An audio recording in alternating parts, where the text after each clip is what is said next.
Sinasahod nila yan, mga kabisdak. Diyan sa nagbabantay sa West Philippines Sea. Ayan, oh. Wala silang tubig. Nung umulan, sinasahod na lang nila yan. Hindi ko nilalagyan ng audio kasi may copyright yan sa ABS-CBN. Sinasahuran nila ng ano, ayan, oh. Ito yung mukha ng Coast Guard.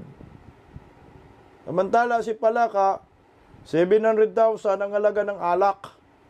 Pero ito, nagmantener lang sa tubig ulan.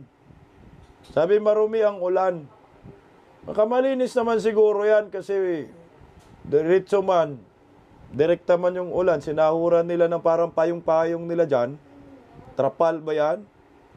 Sinahod nila, yun yung iniinom nilang tubig ngayon. Ito yung bagoong Pilipinas. Techireluga lang daw kinakain nila.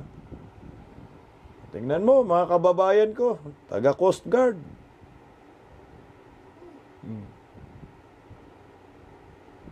Nasaan ni si Tariela? Grabe. 70,000 daw per tagay.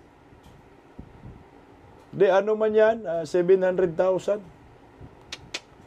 Tapos sila, oh, tubig-tubig lang. Kaya talagang mabarang talaga kayo ng mga taga-Sikihor. Sabi tayo, Sir, ano yan, iniinom nila?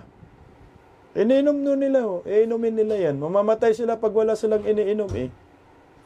Mamamatay talaga sila dyan. Pero yung Vice Admiral Palaka, 700,000 lang naman. Ang halaga ng tinatagay nila.